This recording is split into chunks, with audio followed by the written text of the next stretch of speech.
Laisse béton! Vous qui rêvez de vous installer à la campagne, que savez-vous vraiment des agriculteurs ? En avez-vous déjà rencontré ?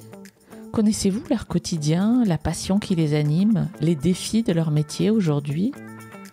Louise Lespard, l'invitée de cet épisode, a la chance d'avoir des agriculteurs dans son entourage.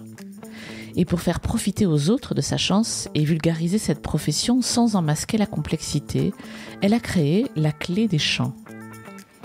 La Clé des Champs, c'est d'abord un podcast qui prend la forme d'une galerie de portraits d'agriculteurs installés partout en France. Et depuis le début de l'été 2022, c'est aussi un centre de formation. Allez, je vous laisse découvrir Louise et l'admiration qu'elle porte aux agriculteurs. Je suis Amélie Dague, bienvenue dans Laisse béton et bonne écoute.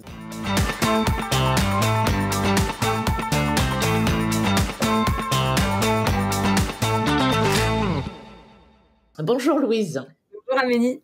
Je suis ravie de t'avoir en face de moi et de te faire passer de l'autre côté du micro pour t'interviewer pour Laisse béton. Oui, moi aussi je suis ravie d'être là. Merci beaucoup pour l'invitation. Et effectivement, c'est rigolo de passer de l'autre côté du micro. On verra ce que ça donnera. Alors Louise, moi j'ai fait ta connaissance à l'époque où je cherchais un nom pour Laisse béton. Et je trouvais que La Clé des Champs, c'était vraiment super comme nom de podcast. Désolée. Le premier truc que j'ai fait, c'est que j'ai regardé sur Apple Podcast s'il existait un podcast de ce nom-là. Et au malheur, il en existait un. Mais au bonheur, c'était le tien. Donc j'ai pu découvrir ton podcast. Tu vas tout nous expliquer, mais qui met en lumière des agriculteurs. Donc c'est vraiment une approche hyper originale. Non seulement elle est originale, mais aussi je trouve que tu le fais super bien, de manière très pro, et on se voit vraiment. Récemment, je crois que tu étais en Corse et tu as fait plusieurs épisodes sur des agriculteurs en Corse. Et vraiment, moi, j'ai voyagé en Corse, quoi. Vraiment, on a que le son, mais on est à côté de toi. On rentre vraiment dans la vie pro et même dans l'intimité des gens que tu interviews. Donc bravo pour ça. Je suis ravie que ce souci de nom m'ait permis de te rencontrer. Est-ce que tu peux m'expliquer en quelques mots ce qu'est La Clé des Champs? Oui, La Clé des Champs, tu l'as dit, c'est avant tout un podcast. Donc, je pars partout en France à la rencontre des agriculteurs pour qu'on comprenne mieux leur quotidien, leur parcours et leur motivation. Et donc, La Clé des Champs existe depuis plus de 2 ans. Maintenant, je l'ai lancée en 2020. Donc, j'ai rencontré, je sors un épisode tous les 15 jours. Donc, je pense que j'en suis un peu plus de 70 agriculteurs, là, entre 70 et 80.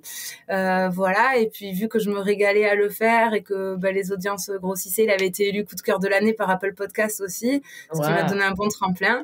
J'ai décidé d'aller plus loin dans la pédagogie autour du monde agricole. Et donc, La Clé des Champs, aujourd'hui, c'est aussi un centre de formation, d'abord qui s'adresse aux professionnels de l'agroalimentaire, des banques, des assurances, qui travaillent tous les jours avec les produits agricoles ou avec les agriculteurs, mais qui n'ont pas la chance d'avoir des agriculteurs dans leur entourage et donc qui sont pas toujours allés dans les fermes passer une journée avec un producteur pour voir son quotidien. Et donc mes formations permettent ça après avoir fait un suivi d'une formation d'un module en ligne sous forme de vidéo à regarder à la demande pour mieux comprendre l'écosystème agricole. Je propose d'aller passer une journée chez les agriculteurs. Donc voilà, ça c'est le premier truc, mais après ça sera pour les gens qui veulent se reconvertir, pour le grand public. J'aimerais vraiment amener les gens au contact des agriculteurs. Super. Alors, d'où t'es venue cette idée de t'intéresser à l'agriculture ? Est-ce que toi, tu viens de ce monde-là ? Oui, alors déjà, je viens de ce monde-là, donc ça a quand même beaucoup aidé. Mes grands-parents sont agriculteurs, les uns au Pays Basque, les autres en Chalosse, dans les Landes. Mon père travaillait à la Chambre d'agriculture des Landes, donc moi j'ai toujours baigné dans cet écosystème, même si je suis la citadine de la famille. C'est pas moi qu'on dit d'aller chercher les vaches quand je rentrais le week-end, mais en tout cas j'ai quand même toujours accompagné mon père à 6h du matin en concours de vaches le samedi. J'ai toujours été un peu là-dedans. Et en fait, ensuite, j'ai fait 2 ans de prépa, une école de commerce, parcours très classique. Je suis partie à Paris, toujours très classique, faire mon stage de fin d'études. J'ai été gardée en CDI dans un grand groupe et ensuite, j'ai été directrice marketing en start-up, dans une start-up parisienne. Et en fait, je me suis aperçue à ce moment-là qu'il y avait une vraie incompréhension qui s'était installée entre le monde rural et monde urbain, en tout cas entre les agriculteurs et les citadins, et que des choses qui étaient très naturelles pour moi je l'étais pas forcément pour mes collègues, alors que c'est des gens qui sont brillants, hyper sympas, qui sont monsieur et madame tout le monde entre guillemets, quoi. Et là je me suis dit il y a un sujet, il y a un souci. Et le confinement a été un déclencheur puisque je me suis retrouvée au chômage partiel. C'était dans une start-up qui était 100% dans le tourisme. Donc, je me suis retrouvée au chômage partiel à 10%, à travailler une demi-journée par semaine, confinée dans les Landes d'où je viens. Et là, je me suis dit, il va falloir faire quelque chose pour s'occuper. Et là, je sais pas t'expliquer, un matin, je me lève, je me dis, je vais faire un podcast des agriculteurs. Ça n'existe pas, je vais leur donner la parole. Le podcast, c'est parfait parce que c'est très citadin comme média.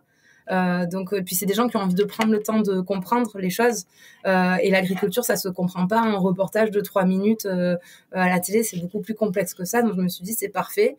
Donc j'ai appelé mon père, j'ai dit je vais faire ça, et puis là c'était parti. J'ai commandé le matériel, c'était mon anniversaire, donc ma soeur m'a offert une formation pour faire des podcasts à suivre à distance, et j'ai fait mes premiers interviews. J'ai eu l'idée début avril, je crois, fin mars début avril, et début mai les 3 premiers épisodes sortaient. Donc comme j'avais que ça à faire, c'était pratique, au moins ça a été efficace. Tu parlais de l'incompréhension des citadins envers le monde rural. Tu aurais un exemple, par exemple, de truc qui t'a choqué ou qui t'a marqué? Ouais, j'en ai 2. J'en ai un où je suis à table avec tous mes collègues et puis on parle de ça, et puis tout d'un coup il y a mon ancienne chef qui me dit mais tes grands-parents ils en font quoi des vaches? Et là c'est quoi, ils en font quoi des vaches? Enfin tu vois, ils ne regardent pas pour faire joli sur la carte postale, ils les traient, et puis le jour où voilà elles sont arrivées en bout de vie d'un point de vue d'agriculteur, c'est-à-dire qu'elles produisent moins de lait, qu'elles sont moins rentables, etc., elles partent à l'abattoir quoi. Mais ça m'avait voilà un peu je m'étais dit c'est une bonne question. Voilà, ça me paraissait normal mais apparemment pas. Et ensuite une amie qui rentre de Bretagne qui me dit qu'elle boira plus de lait, et donc elle me dit je vais plus boire de lait. Je dis bon pourquoi? Elle me dit tu sais comment elles tombent enceintes les vaches? Je dis oui, elles sont inséminées par le vétérinaire. C'est vrai que moi depuis toute petite je vois les vétérinaires venir inséminer les vaches, et ça me paraît, pour moi, en fait, quand on grandit là-dedans, on se pose pas de questions, c'est normal, et voilà. Et là, elle me dit, voilà, la vache, elle est violée par le vétérinaire. Et là, je me dis, waouh, en fait, un truc qui est complètement normal pour moi, c'est aussi violent pour elle. Ouais. Et on a loupé un truc, parce que typiquement, l'insémination, pour y avoir assisté, la vache, elle est, tu vois, je dis pas que c'est ce qu'il faut faire, pas faire et tout ça, autre chose, mais en tout cas, pour la vache, pour l'avoir vu de mes propres yeux une trentaine de fois, voilà, tout se passe bien pour elle, quoi. Il n'y a pas de notion de violence, tu vois, ouais, et là, je me suis dit, punaise, oui, de maltraitance, voilà, merci. Là, je me suis dit, ah ouais, il y a vraiment, et en même temps, je comprends tout à fait, parce que, les agriculteurs, c'est 1,5% de la population totale maintenant. Donc, on est très peu à en avoir dans notre entourage et avoir cette... moi, je trouve que c'est une chance, et je suis contente d'avoir pu connaître ça. Mais du coup, c'est sûr que ça amène à des choses qui... Alors, peut-être que c'est pas bien que ça soit aussi naturel, les choses, etc. aussi. C'est bien de se poser des questions aussi, d'avoir ce recul, de se poser des bonnes questions, parce qu'il y a plein de choses à faire évoluer.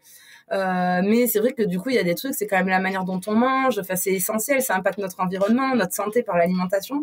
Donc, c'est vrai que je trouve que c'est quand même une chance d'avoir des agriculteurs dans son entourage pour bien comprendre comment les choses, elles fonctionnent sur le terrain.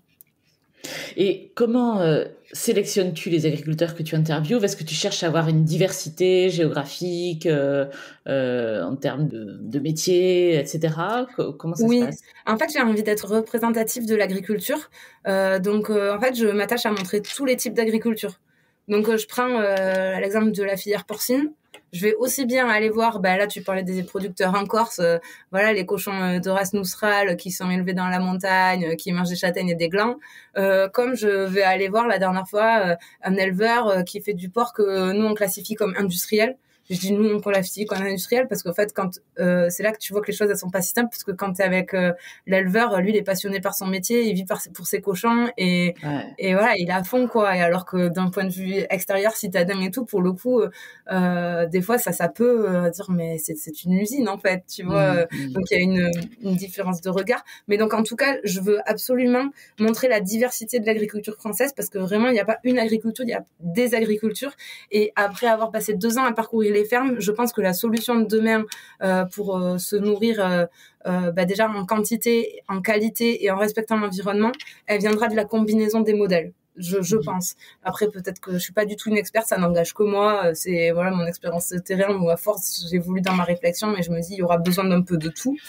Mais donc oui, je m'attache à montrer cette diversité-là, la diversité des territoires où effectivement aussi je vais partout en France. Voilà. Et puis après, ça, pour rien te cacher, pendant 2 ans, ça dépendait de mon programme de vacances aussi, quoi. On partait en Camargue, mais on fait 3 épisodes en Camargue. C'est une manière de faire du tourisme aussi, tu vois, comme on est allé en Corse, on fait 3 épisodes en Corse. Mais en vrai, au début, on y va pour des vacances. Mais après, c'est génial, quoi. Tu te retrouves, tu vois, là, le dernier épisode des cochons qui est sorti, t'es dans la cuisine, t'as toute la famille corse, tu te retrouves à partager un verre, tu passes finalement l'après-midi entière, tu t'en décolles plus de l'endroit, et tu te dis, mais j'ai rien à faire là, en vrai, et j'y suis, et moi, j'aime bien ces petits moments, tu vois, improbables, quoi. Tu devrais pas y être et t'y es. Et le podcast, il nous permet ça. Ok. Tu disais que tu n'étais pas une experte, mais enfin, mine de rien, tes épisodes, à chaque fois, moi, je les trouve assez pointus. C'est-à-dire que tu as des questions de... Enfin, à des moments, je me suis demandé si tu n'étais pas journaliste dans le secteur agricole, quoi, tu vois. Est-ce que toi-même, tu t'es formé? Est-ce que c'est ta culture familiale? Est-ce qu'au fur et à mesure, tu apprends des trucs? Comment ça se passe? Ouais, non, je travaillais beaucoup mes épisodes. Je travaille entre 2 heures et 3 heures de temps mes épisodes. Parce qu'en fait, mon objectif, c'est qu'on entende la voix des agriculteurs et qu'on comprenne leur métier. Et du coup, mon rôle, c'est déjà de mener l'interview le plus objectivement possible. C'est-à-dire que je veux pas cacher les sujets qui fâchent. Au contraire, je veux poser la question qui fâche à l'agriculteur. Par contre, de manière toujours bienveillante. Et parce que moi, je suis personne. Je veux dire, par exemple, je prends un relais éleveur de porc dans le Béarn là, qu'on jugerait industriel. Lui, tous les matins, il est debout à 6 heures et c'est lui qui s'occupe de ses cochons toute la journée. Hein. Quand moi, j'ai un mode de vie un peu parisien, à 8 heures, je suis là, ouais, Louise, faut sortir du lit. La boîte, elle va pas se monter toute seule, tu vois. Donc moi, je suis personne pour dire c'est bien, c'est mal. Je me permettrai jamais parce que je vois bien la difficulté du métier et tous les sacrifices que ça demande. Et donc voilà, donc c'est toujours posé de manière bienveillante parce que je me verrai pas faire autrement. Mais j'ai envie de leur donner la parole sur les sujets qui fâchent. Donc ça, c'est petit 1, c'est regarder les sites web des gens qui sont contre ce type d'élevage, par exemple. Aller voir qu'est-ce qu'ils reprochaient. Voilà. Et ensuite, c'est pareil, l'agriculteur, il y a des fois, il y a des trucs qui vont lui paraître complètement bateaux. Alors que à un citadin ou à quelqu'un qui est en dehors du milieu, ça va lui paraître extraordinaire. Et donc aussi, c'est ça que j'essaye de permettre à l'agriculteur de bien raconter son métier et d'appuyer sur les points qui sont importants où je sais que peut-être que les auditeurs ça va pas forcément, ils vont pas forcément comprendre. Et donc ça demande beaucoup de travail parce que pareil, quand il emploie des termes techniques, je vais vulgariser derrière. Je vais dire, ah oui, là, tu veux nous dire ça. Donc, je suis obligée si je veux bien faire mon objectif de vulgarisation et sans masquer la complexité du sujet, je suis obligée de quand même pas mal travailler. En tout cas, je me l'oblige. Quel accueil reçois-tu de la part des agriculteurs à qui tu proposes une interview? Globalement, toujours très positif. J'ai déjà eu 1 ou 2 réponses négatives, mais franchement...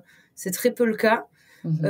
Après, des fois, c'est pas évident parce que je prends mon téléphone, je dis je fais un podcast. Des fois, il faut expliquer le podcast ce que c'est, parce que c'est pas encore, mine de rien, totalement démocratisé, même si ça l'est de plus en plus.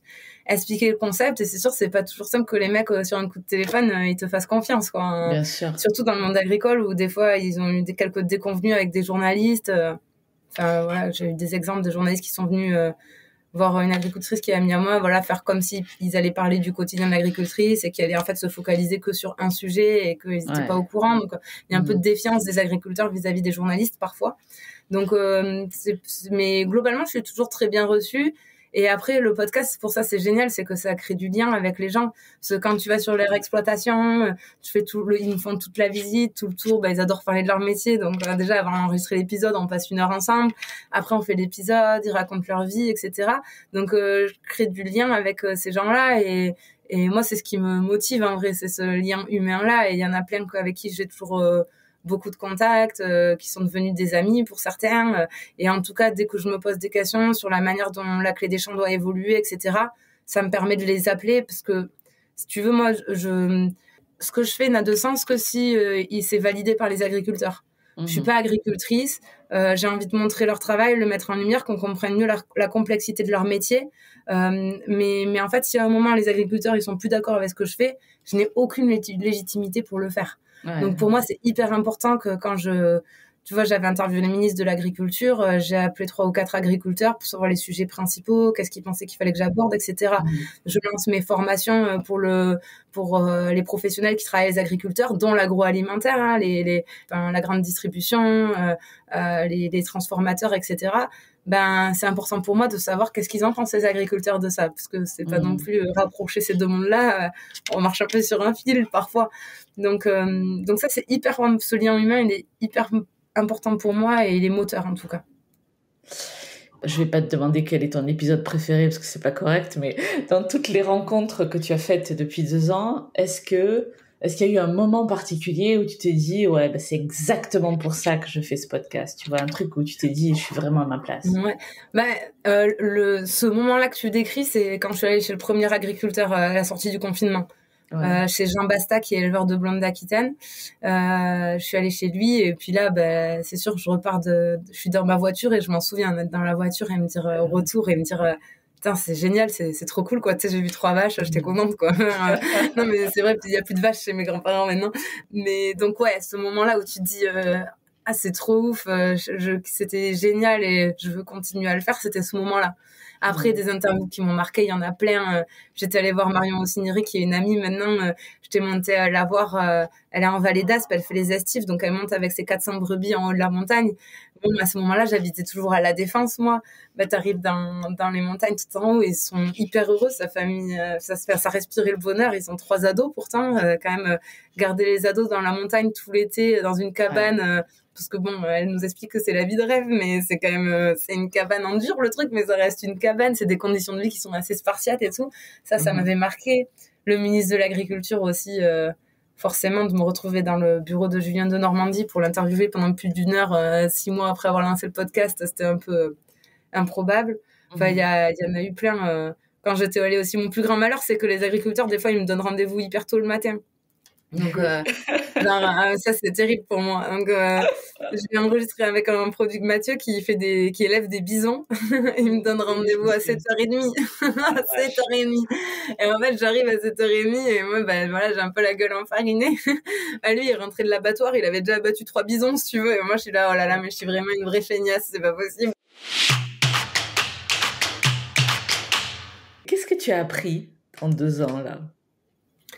Qu'est-ce que j'ai appris? Alors, le premier truc qui m'a frappée quand je suis partie, donc parce que je l'ai dit, j'ai été en start-up là pendant 5 ans, j'ai été directrice marketing dans une start-up, là où je suis en train d'enregistrer l'épisode parce qu'ils m'ont prêté un bureau très gentiment, ça s'appelle One Park. Et donc, c'était vraiment le milieu des startups avec les levées de fonds. On a levé 30 millions d'euros auprès d'investisseurs. Mes chefs, c'est des vrais entrepreneurs parisiens tels que, voilà, les chefs d'entreprise, les entrepreneurs qui lèvent des fonds de start-up comme on se les imagine, etc. Et en fait, quand j'ai commencé à aller voir les agriculteurs, je me suis dit, mais en fait, les agriculteurs, c'est des entrepreneurs. Enfin, il y avait vraiment beaucoup de similitudes. Alors, pas dans le quotidien, évidemment, je force le trait, parce que les quotidiens n'ont rien à voir.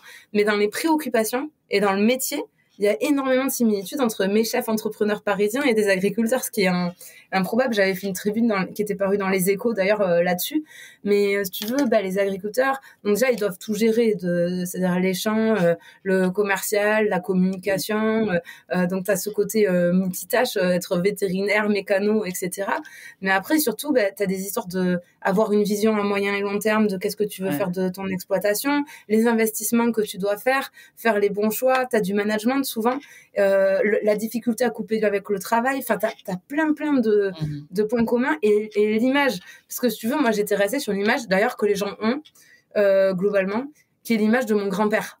Alors, mon grand-père, le vrai basque, béret sur la tête, qui peut pas s'empêcher de gueuler en parlant parce que c'est un homme et qu'il faut que, voilà, il parle fort, et qui s'occupait juste des champs et qui rentrait, grosso modo, les vaches, les champs, et puis voilà.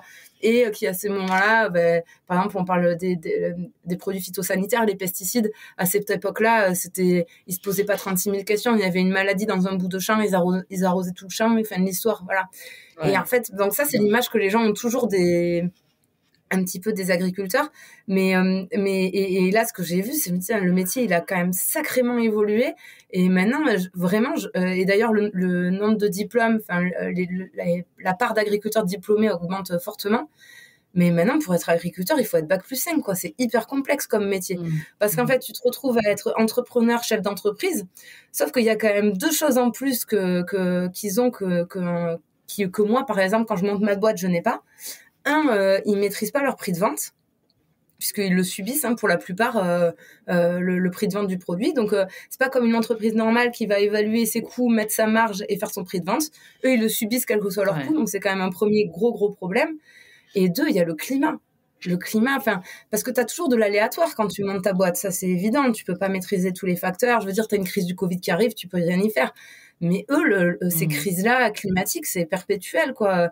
Dire là, la semaine dernière, en Gironde et puis dans l'Armagnac, dans les Landes aussi, il y a 3 semaines, il y a eu 10 minutes de grêle. Bah, tu vois, là, Cyril, qui est producteur d'Armagnac, il a toutes les vignes qui sont détruites. Il va en avoir pour 2 ans pour relancer la production. Et Floriane, elle est maraîchère à Bruges, à côté de Bordeaux, la semaine dernière. Toutes ces serres, elles ont été trouées et ça a démonté toutes ses récoltes. Je me dis... et puis, ils ont énormément d'investissements pour des prix de vente qui sont bas. C'est quand même des métiers... moi, je suis hyper admirative. Et d'ailleurs, c'est ce qui m'a poussée à monter ma boîte. Parce que quand je vois les risques qu'ils prennent financiers pour les revenus et la difficulté du travail qu'ils ont, je me dis, ça va, je peux tenter, me lancer. Je prends à côté, c'est de la gnognotte, quoi. Donc, ça, c'est vraiment le truc que j'ai appris. C'est la première chose, que les agriculteurs, c'est des vrais entrepreneurs et que c'est ce que j'essaye de montrer aussi quand j'enregistre les épisodes, parce que je suis convaincue que c'est une réalité. Et ensuite, c'est la complexité du métier et les compromis que ça demande. C'est-à-dire que, tu vois, contrairement des fois, tu vois, dans les médias, l'agriculture, c'est souvent traité en 3 minutes, soit tout noir, soit tout blanc. Dans la vraie vie, c'est pas comme ça, c'est gris. C'est-à-dire que, en fait, il faut qu'on ait conscience que la population globale, elle augmente. Et donc, il va falloir produire plus avec des terres qui sont pas extensibles et en ayant un impact positif sur l'environnement. Le challenge, il est monstrueux. Et d'autant plus quand ils sont 1,5% de la population à nourrir tout le reste. Il y a 2 solutions. Soit il faut qu'on accepte que les agriculteurs produisent en grande masse pour qu'on mange, parce qu'il s'agit bien qu'on mange, et la crise en Ukraine, là, nous le rappelle, parce que même si pour l'instant, on le sent pas trop en tant que population, je pense que dans les hautes sphères de l'État, ils doivent avoir des petits coups de pression, parce que c'est quand même la base de donner à manger à la population, et que là, il y a quelques petites zones de tension, et on l'a vu pendant le Covid, qu'il y avait des zones de tension. Donc, soit il faut qu'on accepte que les agriculteurs produisent en grande masse, ce qui veut pas dire faire tout et n'importe quoi. Tu vois, c'est ce que je disais, le métier, il a vachement évolué. Les produits phyto, les pesticides, les quantités utilisées ont beaucoup diminué. Les produits, la dangerosité des produits est moindre. Les produits les plus dangereux ont été interdits.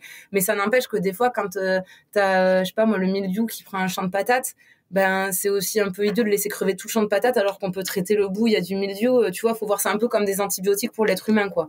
C'est-à-dire que faut pas en abuser, parce qu'après ton corps, ce qu'on a fait à l'époque, tu vois, ton corps il s'habitue aux antibiotiques et c'est de moins en moins efficace, donc plus ça va, plus tu charges.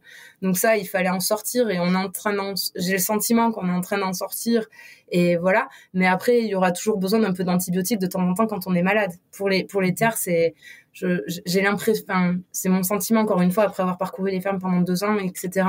Ça n'engage que moi, ce que je dis. Mais donc, on en aura toujours un petit peu besoin, par exemple. Mais ça, à partir du moment où on est 90% de la population à rien produire de nos 10 doigts, il faut qu'on l'accepte. Ou alors, la deuxième solution, c'est qu'on s'y refile. Alors que tous, on reparte à l'époque de chez nos grands-parents, où on avait notre ferme, nos 2 cochons, les 3 poules, les champs de blé, et puis que on produise aussi pour nous-mêmes, quoi. Mais moi, je suis pas prête à ça, en tout cas. Il y en a plein qui sont prêts à ça, et c'est génial, et on va en avoir besoin. Mais je crois que faudrait que 15 à 20% d'entre nous redeviennent agriculteurs pour qu'on arrive à sortir de ce truc un peu de masse. Donc le challenge, il est monstrueux quand même. Donc tu disais en introduction que tu viens de lancer des formations pour l'instant à destination de salariés, c'est ça, d'entreprises de l'agroalimentaire, et ça va s'étendre derrière. Qu'est-ce que tu cherches à faire? Alors, j'ai bien compris, il y a de la pédagogie, leur expliquer, leur faire découvrir ce monde-là qu'ils ne voient que de loin, parce qu'il y a eu des générations entre les deux. Mais derrière ça, qu'est-ce que tu rêverais que ces gens qui vont suivre tes formations fassent derrière, en fait? Déjà en fait, je trouve que des fois, on est un peu dur avec les agriculteurs, vu la difficulté de leur métier et de leur quotidien. Donc moi, déjà, ce que j'aimerais, c'est que les gens, ils prennent conscience de ça, que c'est pas aussi facile et que c'est pas Ayaka Faucon. Et que c'est plus complexe. Déjà, moi, si les gens, ils sortent de la formation ou ils sortent d'écouter un épisode et qu'ils se disent, ah ouais, en fait, c'est un peu plus compliqué que ce que je pensais. Oui. Déjà, pour moi, c'est en partie gagné. Après, à terme, j'aimerais agir sur le revenu des agriculteurs, que les gens se rendent compte du métier, de la difficulté, qu'ils soient mieux rémunérés pour ce qu'ils font, parce que c'est quand même la base de notre société. Et donc, à les formations, c'est ce que je vais essayer de faire, c'est que le revenu de la formation est partagé avec l'agriculteur qui reçoit les apprenants dans les fermes. D'accord. Et donc, j'ai envie à ma petite échelle d'apporter un revenu additionnel aux agriculteurs. C'est pareil on n'en a pas parlé, mais par ailleurs, je crée des contenus, des fois pour des marques, des institutions. Par exemple, j'ai fait le podcast du Salon de l'Agriculture à Paris, etc. D'accord. J'anime des conférences aussi où je fais venir des agriculteurs. Et en fait, je veux que si moi, je suis payée pour venir animer une conférence, par exemple, et que je ramène des agriculteurs, dans le devis La Clé des Champs, il y a une ligne pour l'agriculteur. Parce qu'il sort de sa ferme, il prend du temps.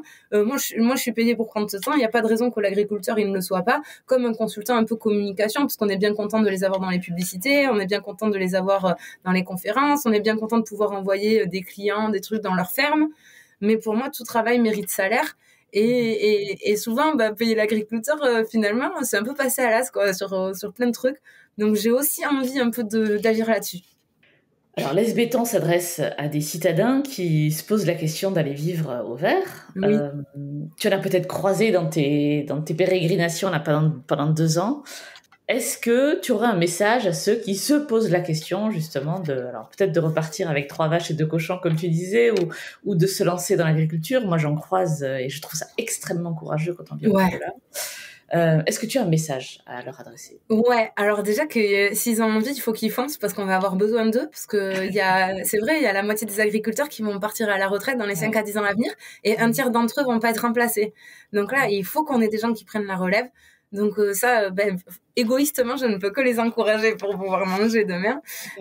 Après, par contre, je leur recommande d'échanger avec des gens qui ont cette expérience de reconversion, d'être humble par rapport à tout ça et de pas idéaliser le truc surtout. De pas se dire ah oui ça va être génial, je vais être dans ma campagne, je vais avoir tu vois, je vais avoir 3 poules, 2 cochons, etc. Le métier d'agriculteur c'est quand même dur, tu vois. J'avais rencontré, c'était génial cet épisode, Emeline Benz, elle est maraîchère bio. En fait elle était chef de projet à la Fondation Nicolas Hulot à Paris et elle a décidé de tout lâcher pour être maraîchère. Et en fait elle raconte son parcours, ça lui a pris 6 ans en tout. Entre les stages, les recherches d'exploitation, etc. Et puis, elle raconte aussi qu'elle était pleine d'idées. Je veux pas de plastique, je veux pas de tracteur, je veux pas de ci, je veux pas de ça. Mais entre l'idée et la vraie vie, il y a un gouffre. Et que aussi pour gagner sa vie, il faut en vendre des tomates, des carottes et des patates. Ouais. Faut quand même travailler dur, faut envoyer. Et donc voilà, juste d'être préparé un peu à... Mais comme quand on monte sa boîte, c'est toujours difficile. Mais là, en plus, il y a une dimension physique, de travail à l'extérieur en plus. Ouais. Donc, faut juste être attentif à ça. Mais après, à la limite, ça sera toujours une expérience géniale d'avoir voulu se lancer. Et je suis sûre que même les gens qui finalement se disent ah non, en fait, c'est pas pour moi, parce que vraiment, c'est pas pour moi pour X ou Y raison. Ils doivent apprendre 1000 trucs sur eux-mêmes, sur la manière dont est produite l'alimentation. Donc, quoi qu'il arrive, je pense que c'est une bonne expérience. Donc, pour les gens qui voudraient se reconvertir, c'est ça, c'est d'aller vers les autres, de discuter, de faire des stages, d'aller en immersion pour s'assurer que c'est fait pour nous et de pas tout lâcher comme ça avec une vision un peu idéalisée du métier, quoi. D'accord. Voilà. Donc, tu as vu des gens très différents, tu as interviewé des gens très différents en 2 ans, dans des lieux différents, voilà, et qui seront jamais amenés à se rencontrer certainement. Est-ce qu'il y a quelque chose qui les relie, au-delà du fait, bien sûr, qu'ils sont tous agriculteurs, mais on a bien compris, ils font pas le même métier. T'écoutes 2 épisodes, tu vois bien que c'est pas du tout la même chose. Est-ce qu'il y a un truc qui ressort, je sais pas, qui fait, tu te dis, ah oui, lui aussi, ou elle aussi, elle est comme ça, ou elle fait ça. Il y a le côté entrepreneur dont j'ai parlé, et ensuite, il y a le côté passion. Et d'ailleurs, ça rejoint le point de est-ce que c'est vraiment fait pour moi d'être agriculteur, de pas idéaliser le truc, parce qu'il faut vraiment être passionné par le métier pour réussir et pour tenir, parce qu'on l'a dit, c'est quand même pas un métier, c'est un métier magnifique, mais qui est pas simple. Et je trouve que tous les agriculteurs que je rencontre, ils sont passionnés par leur métier, ils sont à fond, quoi. Et du coup, moi, c'est génial pour le podcast parce que je prends jamais de risques. Les gens qui sont passionnés, ils sont forcément passionnants. Enfin, tu vois, ils peuvent te parler même de n'importe quoi, d'architecture, de leur côté, tu connais rien, tu vois, d'art, alors que c'est pas ton truc et tout ça. Quand tu croises des gens qui sont à fond, t'es toujours happé. Et du coup, les agriculteurs que j'en rencontre, je trouve qu'ils ont vraiment ça en commun. C'est la passion pour leur métier. Ouais. Qu'est-ce qu'on peut te souhaiter pour les années qui viennent ? Qu'est-ce qu'on peut souhaiter à la Clé des Champs ? Allez. Ouais.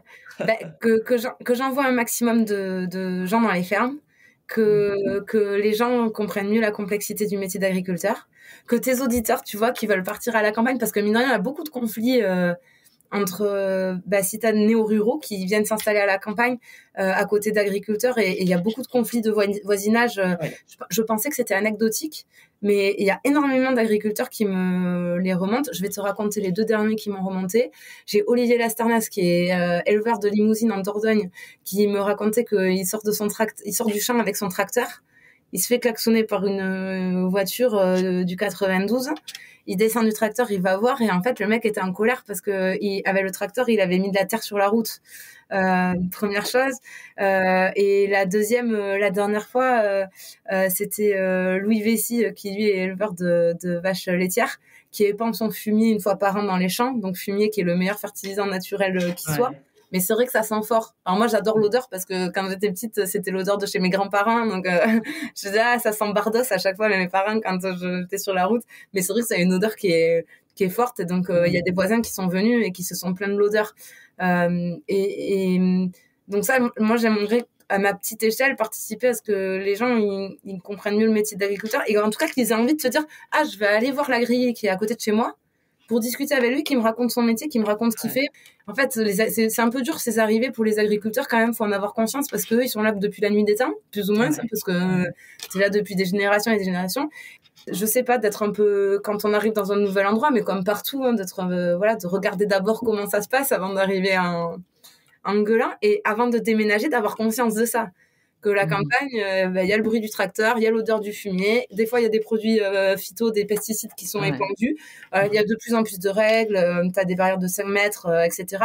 Mais il y en a toujours quand même, et il faut en avoir conscience. Et aujourd'hui, les agriculteurs, ils en utilisent parce que t'as pas d'autre solution des fois pour garder ta production, tu vois, pour garder la production, quoi, ça, qu'elle meure pas de la maladie.